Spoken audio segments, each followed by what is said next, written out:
How do we get people to use their right to free speech responsibly? Because silencing people is not going to solve the problem of hatred. In this clip, Piers Morgan and his panel talk about Ye's new song, which has a very provocative title I'm not going to say right now. And anyway, Piers Morgan is always good for some red-in-the-face shouting, but that's very absent from this clip. But they actually make some good points. I think there's a lot of logical fallacies going on there as well, but I do think they land some interesting points. So why don't we watch this together, and then I'll have some opinions, and I want to know what you think in the comments. Well, welcome to all of you. I just want to play what Michael Knowles said, because I really respect Michael Knowles, and he had a very nuanced take on this, which I think is quite interesting. Seems to me that the introduction to the song actually sets that up. He's saying, I'm not in my right mind. I'm not thinking logically. I'm just full of anger and wrath and sin and vice. And I'm the villain. So, Heil Hitler, I'm a Nazi. I became a Nazi. I'm the villain. Right there off the top. He's not saying Hitler is good. That's how this is going to be reported in the press. That is how Nazis are going to take it. And that is how the Kanye haters are going to take it. But it's not what he's saying. Right there off the top, he's saying, I'm bad. I'm doing bad things. I'm not being smart. I'm not being logical. I'm not making any sense. I'm bad. I'm a villain. That's why I'm a Nazi. In other words, the Nazis are the bad guys. And Hitler's the bad guy. And I'm the bad guy. Okay, so Brandon Taylor, welcome back to Uncensored. I get the point that Michael's making, but I think he's being way too generous and probably a little bit wrong, I think, in the context of the chronology here, because one of the reasons that he's not allowed to see his kids so much is precisely because of all the anti-Semitic bullshit he was spewing before Kim Kardashian, the mother of his kids, decided it was just crossing a line which made it unsafe for the kids to be around him. So there's a chronology issue there, never mind anything else. But I also don't think that is really what Ye's motivation is. But what do you think? Well, I'll say this. I don't think Ye's motivation is to be anti-Semitic. I think he's a mentally ill individual. And when somebody's mentally ill, you don't listen to what they say. He's trying to do anything that he can to get attention. And I agree with Michael Knowles that he's trying to articulate his frustration, which I don't agree with his frustration. I think he shouldn't see his kids. I think he's absolutely out of his mind. I think he says hurtful and evil things that can make people believe that he's anti-Semitic. Maybe he is, but I don't think this song specifically is alluding to the fact that he wants to support Hitler. I do think he's artistically explaining his frustration, which I don't agree with, but that's just what it is. I think that we're blasting this anti-Semitism out of control to a certain degree. Everything that is negative towards Jews isn't always, in some cases, come on. Sorry, Brandon, hang on. I don't disagree with you about people often go from, 0 to 100 very quickly and branding people racist and so on and anti-Semitic and so on. That's not what we're dealing with here. This guy has spent sometimes, 10 hours on X spewing anti-Jewish sentiment. I see it all the time. Piers, you could be that could also be true. Like, I don't follow him a lot. True. We read some of the things he. No, I'm saying some of the things he can say can be anti-Semitic. I'm talking specifically about this song. I don't think the intention of this song specifically. No, but I don't think you can divorce. Let me go to Brian now. Brian, I don't think you can divorce the history of what he's been spewing publicly to 32, 33 million people on an almost minute-by-minute basis, which has contained absolutely shocking abuse of Jewish people and perpetuating every stereotype imaginable that you'd associate with anti-Semitism. I don't think you can just say, well, none of that really matters. We should judge Heil Hitler on its own. The whole point is, this is a natural extension of everything he's doing, is to do a song called Heil Hitler.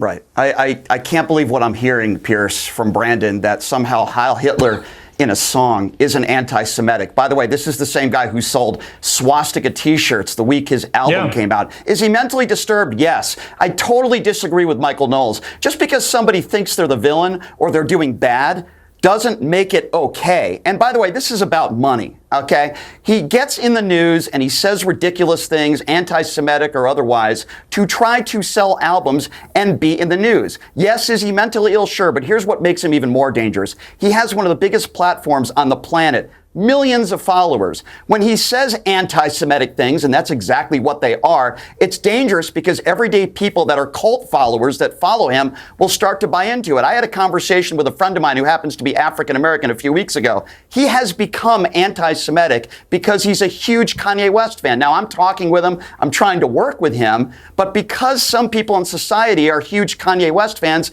they listen to his music, but they also buy his swastika t-shirts. That can also incite violence. This is absolutely anti-Semitic, Brandon, and you can't deny that. You know what? I'll go back to Brandon quickly for a response, but honestly, I don't know if he quacks like an anti-Semite, he walks like an anti-Semite, and he spends all day, every day, spewing hateful abuse like an anti-Semite. He probably is an anti-Semite. Well, Piers, and I'll say this again, maybe what I said was misconstrued. I don't deny that he's anti-Semitic. I don't deny that he said hurtful and evil things about the Jews, which I disagree. I'm probably the biggest Jewish supporter on this panel.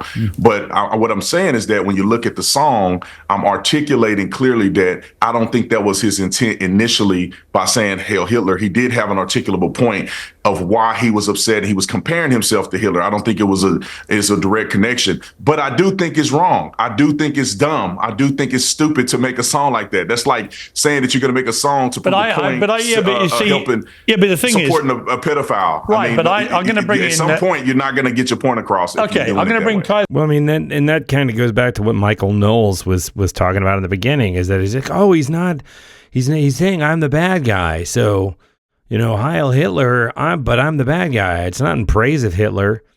No, but you are putting a song out with that as the title, right? It's having your cake and eating it too. It's getting the sensationalism and getting the catchphrase in there, and then having plausible deniability. Be like, oh, but I say in the song that's wrong to think this. In here, you see, I don't just think it's wrong or dumb or any of those things. I think it's absolutely dangerous in the way that Brian just articulated. We saw Dave Portnoy come out and say that he'd been in, I think, some restaurant and people had put some it was a bar, I think, some vile stuff on there attacking Jews, and he said he'd worked out it was a direct result of stuff that Kanye West had been saying. There's a direct correlation there, direct pathway between a very, very, very popular, very famous rap superstar, iconic person with 33 million followers, one of the biggest followings in the world. If you keep spewing this hateful stuff at Jewish people long enough, some of your supporters are going to take it on board and do stuff. It is dangerous. You are inciting racial hatred. And I can't think of a purer personification of anti-Semitism. Can you? Well, it's clear that what Kanye is doing is anti-Semitic, right? Because anti-Semitism is literally hatred directed toward Jews, and that's what's being done, whether that's his intention or not. But I think the more interesting question is, where is this anti-Semitism coming from more generally, and why is the stuff that he's saying resonating at all? Because if we don't address that higher level question, then Jewish people are not going to be helped by us just wagging our finger. We need to actually figure out what is the root cause of this and how do we nip this at the bud? Now, I think that what's happening in this country with anti-Semitism is a lot of the time it's getting conflated with criticism of the actions of the Israeli government, which is not fair. I think what would be more accurate to say is there is a subset of people who are critical of the Israeli government who are genuine anti-Semites. There's also a subset of that audience who is not anti-Semitic and just has concerns about how the Israeli government is prosecuting their actions in Gaza. So what's happening is, in an effort to quell anti-Semitism, there's actually recasting the entire group as anti-Semitic, which I don't think is accurate or fair. And I think Kanye, yes, there's some easily influenced young minds who hear Kanye and are becoming anti-Semites, but I think he's also revealing some rot in the culture that needs to be addressed. Well, he is, and except I don't disagree with you that there is that danger that people conflate different things, and that you should obviously be able to criticize the Israeli government, not least right now. No one's been more critical of them recently than me. I think they're going way too far. There's no end game in sight. They haven't got all the hostages back. They haven't defeated Hamas. I don't know what the hell they're doing there, but I just feel like, it's absolutely not just right. It's a duty of people to hold the Israeli government to account for what's happening there now. And that's not anti-Semitic to say that. It is if you preface your criticism by saying, I really hate the Jews, and this is why, right? So it's how you do that criticism. It's how you frame criticism. Yes. But let me bring in Jack here. You know, just flipping slightly to one of the other big stories, which is this Shiloh Hendricks thing. You know, I had this woman who came on as a guest on the show last week, and I was genuinely shocked that she just brazenly said she uses the N-word all the time. She was a young white woman. I want to use the N-word whenever I feel like it, and that was absolutely fine. And no, it didn't make her a racist. And I find that mindset just so extraordinarily alarming. Of course, that makes you a racist. I don't care what double standards you want to use about black rappers using the N-word ending in A or whatever it may be. There is nothing that's defensible. Is there? I mean, explain to me if she's right and I'm wrong about this. But there is nothing that means you're not a racist if you keep using the N-word as a young white person to black people. Is there? Well, yeah, Piers, thanks again for having me on. And, I saw the interview in question, and obviously that's her opinion. She's entitled to her opinion. And, look, for me, that's not a word that I use. That's not a word that I teach my kids to use. In fact, I teach my kids to be, we're Catholic, so we, not big players of the Heil Hitler song in our household, seeing as we're Polish, actually. I don't think that song's going to get too much play in Poland either. But yeah, words like that and phrases like that, it's just not something that we use because we're coming from a Christian perspective. But at the same token, what I do have an issue with is the issue of censorship and the issue of banning. Because, like, for example, when I went to go and prepare for this, I said, all right, let me just look up the lyrics to the song, because I haven't even looked at the lyrics of the song yet. I think I heard it like once, but I wanted to actually read the lyrics. I couldn't find the lyrics anywhere. I go to like the main song websites. I couldn't find the lyrics. They went to Grok, and Grok said, I've never seen Grok say this before. These lyrics cannot be displayed. And it was like a block in Grok, if you will, that these lyrics cannot be displayed. So I don't even know what I'm responding to if I can't even look up the lyrics. And so when you talk about this being shut down on Apple and Spotify, it's like, I do generally support the freedom of speech. I support the freedom of speech for people to come on this program, which of course will be on Spotify later, even if they disagree with me or even say things that I disagree with, because I do think that adds more to society. And even if it's stuff that I personally disagree with, as I've said, that doesn't mean that I would support censoring it. Yeah, but Jack, okay, but listen, I thought about this a lot. Can I jump in here? Well, hang on a sec, Brandon. Jack, what I would say to that is, there are limits to freedom of speech. I mean, the First Amendment is one of the most ferocious defenders of free speech in the world, but there are a number of limits built into the First Amendment, things you can't do where you are afforded protection by the First Amendment. And similarly, Elon Musk, who's a brilliant, ferocious defender of free speech, has made, I think, X a much fairer platform by undeplatforming a lot of conservative voices and so on. But I found out in his first year, they suspended 5 million accounts for breaches of their own rules. And then I worked out that Kanye West, or whatever he wants to call himself, had breached multiple times on a daily basis exactly the same rules, but the rules weren't being applied to him. And what's dangerous about that is that he's not just saying he doesn't like Jewish people, he's actively encouraging 33 million people to treat Jewish people like slaves, his quote, to whip them, his quote, and so on. And never mind all the disgusting stuff he's been saying about his ex-wife or about Paris Hilton or about whoever it may be. He spews abusive stuff all day long. But the specific direction to his followers to treat Jewish people like slaves or to whip them, that surely is not an issue of free speech. That is a clear example of incitement to racial hatred, and he should be removed from the ability to amplify that to 33 million people, shouldn't he? Well, if that's the case, I guess I would say, you can go on Spotify right now and type in any sorts of topics and find all sorts of horrific things. You can see incitement to violence against women across all sorts of songs on Spotify. You can find anti-Semitism all over Spotify. You can find things where, kill the police and F the police and all this stuff all over the place when it's law enforcement, et cetera, et cetera. So the question that I have is, where do we draw the line? Now, for myself, by the way, again, coming from a traditional Catholic perspective, we have issues. For example, I'm not going to go into the church and play a song that supports same-sex marriage or the LGBT community or abortion or all of these things, because that would be proscribed in the Catholic faith. We consider all of those activities to be sinful. So the question is, whose morality, I guess, are we actually using? Yeah, but what if somebody tweet? Okay, but what if somebody? Okay, but Jack, hang on. Yeah, but Jack, what if somebody posted? What if somebody posted? I think everyone should go out and whip Catholics. What would you feel about that? It's a direct incitement to violence against Catholics. What would you feel about that? Well, I'd probably start whipping him right back. Right, okay, but flippancy apart, if you've got 33 million people getting a direction from somebody they idolize in many cases to go and commit an act of violence, that to me is not a free speech issue. It is not. It is crossing a line into an incitement to violence. If you're talking about Twitter, for example, which I'm much more familiar with the Twitter rules just because I'm on there every day at X as opposed to the Spotify rules. Direct incitements to violence have always been against the rules on So why X. is Ye allowed to get away with it? However, it's not just Ye who's allowed to get away with it, because you can go up right now. I found John Cleese just yesterday said that Stephen Miller should hang himself. That. He should be hung. Now, he deleted it himself. That was not taken down. Luigi Maggioni, someone who, by the way, is getting an entire musical that's being written about him. Those are left up. Yeah, but I agree. Yeah, but the John Cleese thing was a direct incitement to hang Stephen Miller. I read it. I think he put it on his Substack, right? It absolutely should not be allowed. Brandon, you want to come in here?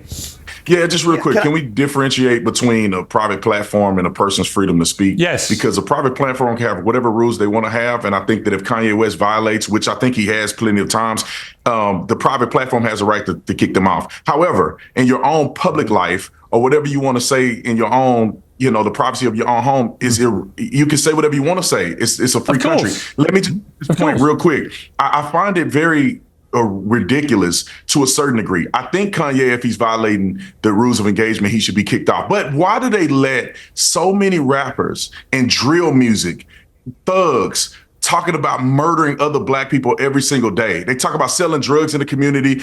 I agree. They speak against women. I agree. I think all of it should be taken off. I agree. If you think if Kanye should be taken off, which to Jack's point, I couldn't even find the lyrics. I had to go and find it somewhere because I didn't even know what the song said because I don't listen to crap like that. But if you're going to take that off, let's do it. But you also need to take off drill music and all this crazy music that's inciting violence in the inner cities of America. The young men are killing each other listening to this vile, hateful, deceitful music. And I think it needs to stop, Piers. I think we're all on the same page. Anti-Semitism is wrong. If you're calling for the death of Jews, you are wrong. If I owned the platform, that's a rule that I will not accept for people to do that. Or I wouldn't also accept for you to be calling for violence in the inner city, calling for violence against women, calling for violence against the president, calling for violence against police. If we're going to be consistent on saying we should ban people on private platforms for saying these things, it needs to be consistent across the board. Yeah, I actually agree with that. And these platforms, obviously their whole model, and YouTube included, is about getting clicks and outrage, and the outrageous are the best things at getting clicks. Brian, it's Piers, look, can I? Yeah, Brian, go on.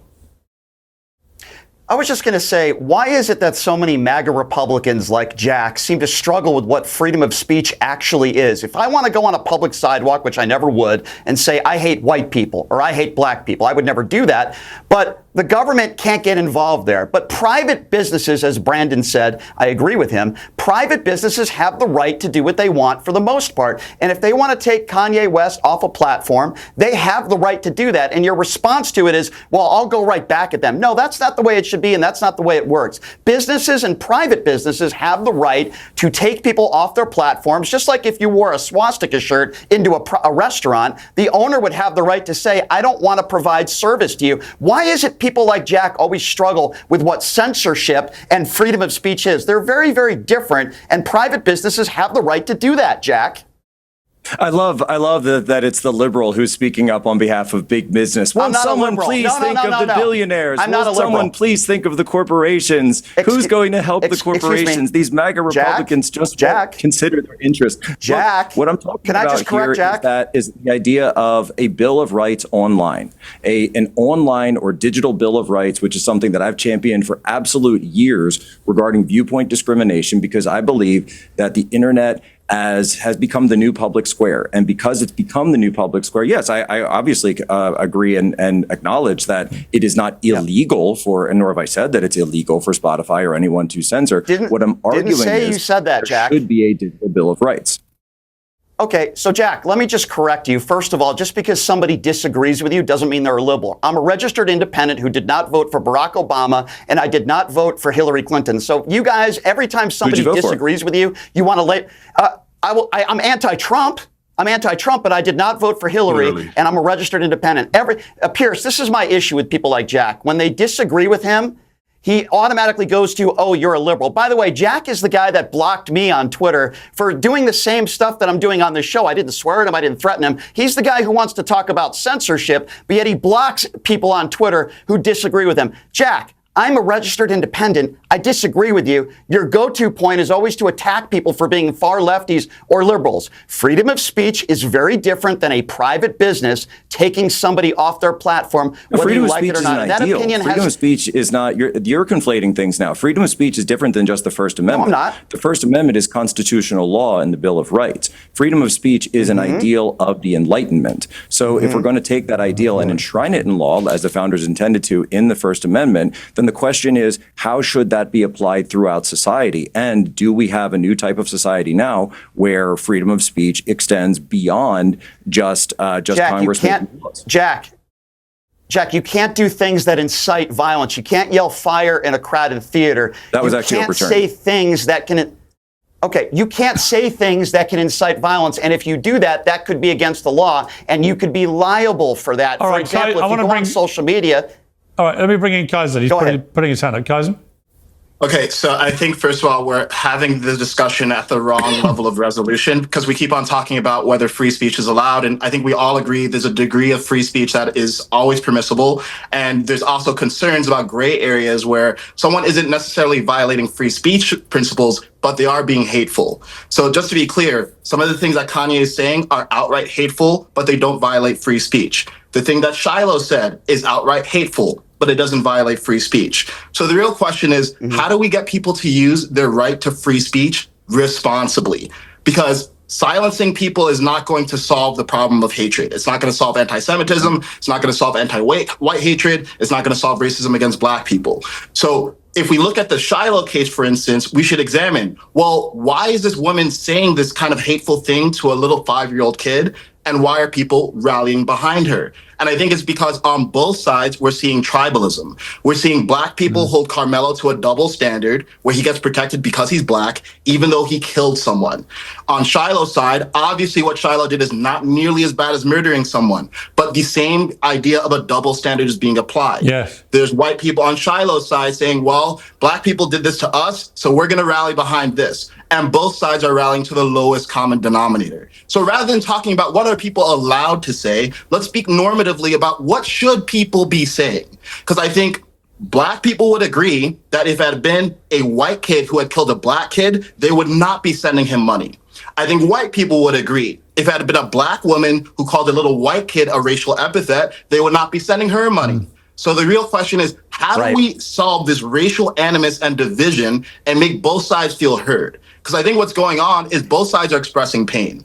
Black people are feeling discriminated against and they're acting tribally. White people are feeling discriminated against and they're acting tribally. Both sides have legitimate grievances that are not being heard. And instead we're making the conversation about free speech when it's not about that. You know what? It's really interesting. I think you're really onto something there. And I blame social media completely for fueling this tribalism, where people feel like it doesn't matter whether facts should steer them a different direction, or should change their opinion, or make them to see common sense. If your side is taking a kicking over something, the instinctive reaction of so many people on social media now is to jump in and blindly support the indefensible if it comes to it, if it, in their eyes, somehow redresses the balance. I mean, I'm going to stop it here, but this goes on. It's as Piers Morgan episodes go, I think there's a fair amount of thoughtful opining going on here. I mean, it's one of the more interesting ones. This idea of if it not being a fundamentally free speech issue, that the free speech debate of it is kind of a red herring, while they're, whether it's the algorithms or whatever, are ginning it up to keep us feeling tribal divided. That's interesting to me. Let me know what you think in the comments.